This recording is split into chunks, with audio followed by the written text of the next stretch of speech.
कथासागरमध्ये सगळ्यांचं स्वागत. आज तुम्हाला एक खरी खरी गोष्ट सांगणार आहे, काल्पनिक नव्हे. कारण आहे दोन. एक, काल पंतप्रधानांनी परीक्षा पे चर्चा मुलांशी संवाद साधला, जे 10वी 12वी किंवा जवळ येणाऱ्या शाळा कॉलेजच्या परीक्षा त्या संदर्भात होत्या. ते बोलताना ते म्हणाले, असंख्य गोष्टी टिप्स त्यांनी छोट्या छोट्या दिल्या.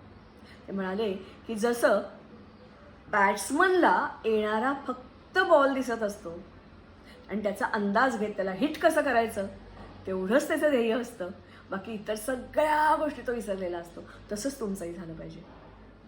मला असं वाटतं पंतप्रधानांच्या तोंडातून आलेले शब्द त्याचं वजन मोठंच आहे. पण शाळेतला प्रत्येक शिक्षक, कुठची शाळा असू दे, ग्रामपंचायतीची असू दे किंवा जिल्हा परिषदेची असू दे किंवा प्रायव्हेट स्कूल्स असू दे, वेगळं काहीच सांगत नसतो. कारण प्रत्येक शिक्षकाला जाणीव असते की आपण फक्त इतिहास, भूगोल, मराठी धडा, कविता नाही सांगत आहोत, तर आयुष्यातली वजाबाकी, बेरीज, गुणाकार, निराळं मूल्य शिक्षण आणि आपल्याला भावी भारत घडवणारा कोणीतरी बनवायचं आहे याची पूर्ण जाणीव शिक्षकांना असते. त्यासाठी शिक्षक, शाळा, संस्था खूप झटत असतात प्रत्येकाच्या कुवतीप्रमाणे. आणि मग त्याच्यातून साकारतं एक ऑलराऊंड डेव्हलप्ड असं व्यक्तिमत्व. ज्यांना ही संधी मिळते ते नशीबवान. मात्र काही वेळेला असंही होतं की दिलेल्या संधीचा फायदा सगळ्यांनाच घेता येतो असं नाही. असा या संधीचा फायदा घेणारी माझी खरीखुरी विद्यार्थिनी सुवर्णा. अगदी गेल्याच आठवड्यात मी ट्रेनमधून जात असताना मला एक ठेंगणी, ठुसकी, काळी अशी एक 40-45 वर्षाची स्त्री पुढे आली आणि ती मला सांगत होती, एकदम उत्साहात पुढे आली आणि मला म्हणाली, बाई ओळखलत का, मी सुवर्णा, 8-7 मध्ये होते, तुम्ही आमच्या क्लास टीचर होता. मला क्षणभर ती खरंच ओळखली नाही, कारण त्यावेळेला शाळेत येणारी, 2 वेण्या घालून इथे अशी बांधणारी, कुंकू लावणारी आणि कायम शाळेत येताना इथे असा गंध लावणारी सुवर्णा, काळी सावळीच पण स्मार्ट. ती आमच्या शाळेत पहिल्यापासून बिलकुल नव्हती, तर 8वीला तिने प्रवेश घेतला होता. मग आमच्या दोघींच्या गप्पा रंगल्या.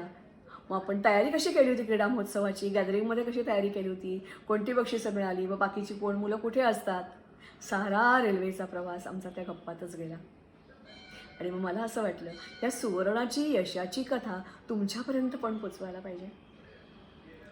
ती जेव्हा आमच्या शाळेत आली 8वीमध्ये, तेव्हा त्याच्या अगोदर ती एक म्युनिसिपल स्कूलमध्ये शिकत होती. थोडासा शाळेचा दर्जा प्रत्येकाच्या मनामध्ये डाऊट असतो, कसा असेल बरं, तसं माझ्याही मनामध्ये होता, सगळ्यांच्या मनामध्ये होता. बरं ती राहत कुठे होती? असं म्हणतात की शाळेच्या परिसरामध्ये मनुष्य राहत असेल मुलगा तर चांगलं असतं, कारण ट्रान्सपोर्ट, प्रवासाचा वेळ, खर्च सगळं वाचतो आणि तोच वेळ त्याला इतर ॲक्टिव्हिटीसाठी देता येतो. मी जेव्हा तिला विचारलं तेव्हा तिने मला जो पत्ता सांगितला तो त्या शाळेपासून बराच लांब होता. त्या पत्त्यापासून जवळपास इतर अनेक शाळाही होत्या. मग उत्सुकतेने मी विचारलं, अगं तू इकडे कशी आलीस मग जवळच्या शाळा सोडून? मग ती एकदम खुश झाली, काहीतरी मोठं रिव्हील करतोय असं तिला वाटलं. ती म्हणाली, बाई सर आहेत ना, सर म्हणजे अर्थातच त्यावेळेचे सर, अजूनही सर म्हटलं की आम्हाला आठवतं तुमचे नीर सहस्रबुद्धे, शाळेचे मुख्याध्यापक. एकदम वेगळं व्यक्तिमत्व. ती म्हणाली, त्या सरांना ना कोणीतरी सांगितलं की त्या पलीकडच्या वस्तीमध्ये एक मुलगी आहे आणि तिला सुवर्ण पदक मिळालं आहे बरं का स्कॉलरशिपमध्ये, ती काहीतरी रँकमध्ये आलेली आहे. आणि चक्क संध्याकाळच्या वेळेला सर माझी वस्ती, तिथली घरं ओलांडत माझ्या घरी आले. आई स्वयंपाक करत होती. बाबा कामावरून आले तर होते, पण त्यांच्या नशेतच सूर होते.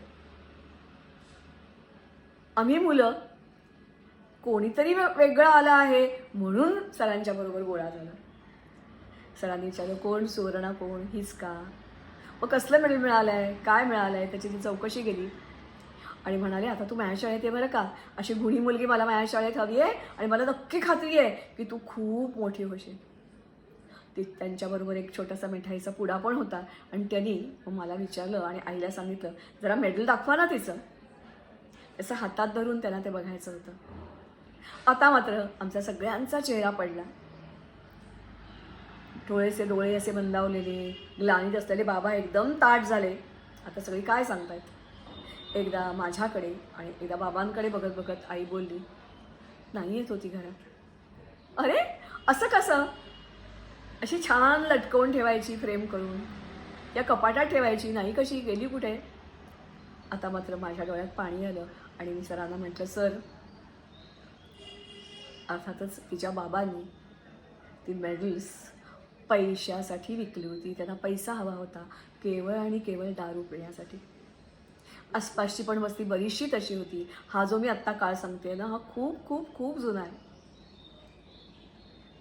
सगळे आसपासचे वाईट असतात असं बिलकुल मला म्हणायचं नाही आहे. तर तिचे बाबाही वाईट होते असं मला बिलकुल म्हणायचं नाही आहे. पण अशी जडणघडण अशी झाली होती की त्यांना त्याचं मूल्य वाटलंच नाही. ते सांभाराचं मोचीचं काम करायचे आणि पैसे मिळवायचे. मग इतर ठिकाणी जसं होतं तेच त्यांच्याही घरात होतं, काहीच वेगळं नव्हतं. काही का असेना, पण सरांनी तिला थोपटलं आणि सांगितलं, माझ्या शाळेत ये. त्याप्रमाणे तिने प्रवेश घेतला. योगायोगाने ती माझ्या वर्गात आली आणि मग मलाही, कारण आमची कन्याशाळा सातारा अशीच होती, अभ्यास तर होतच होतो, मार्क पडतातच पडतात, पण शाळेत होणारा प्रत्येक उपक्रम भरभरून भाग घ्यायचा आहे. स्काउट असेल, गाईड असेल, NCC असेल, NDS असेल, क्रीडा महोत्सव असेल किंवा सरस्वती महोत्सव असेल, समूह गायनाच्या स्पर्धा असतील, 26 जानेवारीची परेड असेल, रोजचा व्यायामाचा तास, ड्रॉइंगचा तास, हा प्रत्येक तास एन्जॉय करायचा असतो. भरभरून सगळं लुटायचं असतं. शिक्षक काय देतात ते, आणि त्याचबरोबर आजूबाजूच्या वातावरणात होणारे सगळे कार्यक्रम अटेंड करा. ट्रेकला जा, ट्रेकिंगला जा, परिसर बघून घ्या. 1 ना 2 असंख्य उपक्रम. सुवर्णा त्यात रुळली. सगळ्यात महत्त्वाचं, मी सगळ्या मुलांना सांगितलं, आता सुवर्णाची जबाबदारी आपली आहे बरं का. कारण माझ्या वर्गात त्यावेळेला जी बाकीची मुलं होती ती चांगली सुशिक्षित घरातून, मध्यमवर्गीय किंवा उच्च मध्यमवर्गीयातून आलेली होती. त्या मुलांनी पण हे खूपच आपली जबाबदारी मानलं आणि सुवर्णाला प्रत्येक गोष्टीत सहभागी करून घेतलं. आधी हुशार ती होतीच होती, त्यामुळे तिच्या त्या सुवर्ण काय म्हणजे व्यक्तिमत्वाला आणखीन झळाळी फुटली. ती अनेक स्पर्धामध्ये भाग घ्यायची, बक्षिसं मिळवायची, मुलांना बक्षिसं मिळवून द्यायची, खूप मजा करायची. आणि मग हा तिचा आणि माझा संपर्क ती 8वी 9वी 10वी होईपर्यंत राहिला. मग मात्र परीक्षा झाल्यावर एकदा माझ्या घरी आली खरी, पण मला म्हणाली की नाही, आता मी विज्ञानाला प्रवेश घेतलाय बरं का, बघूया पुढे काय होतं ते. अर्थात नंतर मात्र संपर्क फुटला. एवढंच ओझरतं कळलं होतं की ती कुठेतरी एका मोठ्या कंपनीत नोकरीला लागलेली आहे. तिनं ग्रॅज्युएशनच काय, पण डबल ग्रॅज्युएशनसुद्धा पूर्ण केलेलं आहे. आणि मग ती अशी मला अचानक रेल्वेमध्ये भेटली. ती सांगत होती की बाई, आता इथे इथे मी जागा घेतली आहे, माझा नवरा असं करतो, मी एका इंटरनॅशनल बँकेमध्ये अमक्या अमक्या पदावर आहे, माझी मुलं आता खूप शिकली आहेत आणि ती पण आता नोकरीला लागली आहेत, आणि धाकटा मुलगा तर चक्क ऑस्ट्रेलियाला गेला आहे, आणि मोठी मुलगी ही अमेरिकेत असते. तिचा छोटू मात्र भारतातच सेटल झाला आहे आईबाबांची काळजी घेण्यासाठी. मला न राहून विचारलं मी, आईबाबांचं काय झालं गं पुढे? ती म्हणाली, नाही नाही, बाबा पण नंतर हळूहळू सुधारले बाई, कारण त्यांनाही त्यांची चूक रिअलाईज झाली होती. पण एकदा हातातून सटकलेली सुवर्ण पटकं परत काही मिळणार नव्हती, नाही का. जाऊन दे, तो किस्सा आता सोडून देऊया. पण मला कित्येक वेळेला असं वाटतं की बाबांना जर ती पदकं विकली नसती तर कदाचित आज मी जशी आहे ना तशी मी कदाचित झालेच नसते. तिची ती सकारात्मक वृत्ती बघून मलाही खूप बरं वाटलं. तिने चालत्या ट्रेनमध्येच मला खालती वाकून नमस्कार केला आणि तिच्या पाठीवर हात ठेवत मी म्हटलं, ऑल दी बेस्ट सुवर्णा, तू, तुझी मुलं, तुझी फॅमिली. आणि आणखीन मला वाटते मी सांगायची गरजच नाही, आपण नेहमीच सांगायचो की स्वतःजवळ आहे ते इतरांना द्या. जाताना बूट उंच तासांचे कोण घालताय इकडे न बघता अनवाणी आहे त्यांच्याकडे बघा, आणि तू नक्कीच असं करत असशील. ती गोडसं हसली आणि मग तिने माझा जाताना मोबाईल नंबर लिहून घेतला आणि म्हणाला, बाई, आता मात्र मी तुमच्या टचमध्ये राहीन बरं का. मलाही खूप बरं वाटलं. सुवर्णा अण्णव तिचं सांगायची गरज नाही आहे, फक्त कशी ती घडली आणि प्रतिकूल परिस्थितीवर तिने कसा मात केला.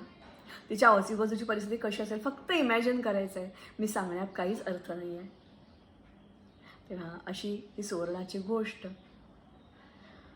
मला असं वाटतं ही खरी गोष्ट, असा गोष्टींचा खजिना म्हणजे माझी कथासागर नावाची 2 पुस्तकं आहेत, करी उमलताना नावाचं एक पुस्तक आहे, नंतर प्रकाशाचं बेट नावाचं एक पुस्तक आहे. त्याच्यामध्ये वेगवेगळ्या फॉर्ममध्ये मी हेच सांगायचा प्रयत्न केला आहे, मोठमोठी उदाहरणं देऊन. जमलं ही पुस्तकंही जरूर वाचा. आणि तुम्ही पण तुमचं ध्येय नक्की करा. परत लक्षात ठेवा, खूप दूरचं ध्येय जसं असतं तसं प्रत्येक त्या ध्येयापर्यंत पोचण्यासाठी छोटे छोटे टप्पे असतात. त्या प्रत्येक टप्प्याचं ध्येय वेगळं असतं. ते छोटे छोटे टप्पे जर तुम्ही पार केलेत तर वर जसं एव्हरेस्टवर चढणारा हा एकदम एव्हरेस्टवर जात नाही नाही तसंच. तर हा नमस्कार, धन्यवाद ही गोष्ट तुम्ही इतरांना शेअर करा आणि सांगा, बघा प्रतिकूल परिस्थितीवर मात कशी करायची असते. ते तुम्हाला शिकायचं असतं, शिकवायचं नसतं. नमस्कार आणि धन्यवाद. हे आहे कळी उमलताना नावाचं पुस्तक. हा माझा कॉलम होता आणि त्याला भरपूर प्रतिसाद. युवा सकाळ नावाचा पेपर येत होता त्यावेळेला. त्याच्यात बऱ्याचशा कथा ह्या प्रकाशित झालेल्या आहेत. त्याच्यानंतर अर्थातच हे पुस्तक जे आहे हे माझ्याकडून लिहून घेतलं गेलं. याच्यामध्ये यशस्वी झालेल्या मुलांच्या कथा आहेत. कोणती मुलं?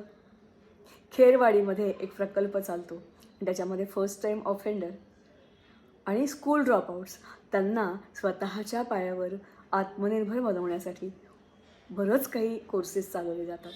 त्याच्यातल्या ह्या सक्सेस स्टोरी आहेत. आणि अर्थातच कथासागरमध्ये असा भाग 1 आहे आणि भाग 2 आहे. या भाग 1 आणि भाग 2 याच्यामध्ये मात्र मी ज्या वेळेला लिहित होते तेव्हा आठवड्यातून 3 दिवस सतत मला लिहायचं होतं. लिखाण शब्दमर्यादा मर्यादित होती, पण माझ्याकडे तरी साठा कुठून असणार नाही का. मी त्यावेळेला प्रचंड वाचन केलं. मुलांना वाचनाचा वेग कसा वाढवावा, इफेक्टिव्ह वाचन कसं करावं हे शिकवता शिकवता त्याचा फायदा मलाही झाला होता. आणि मग ह्याच्या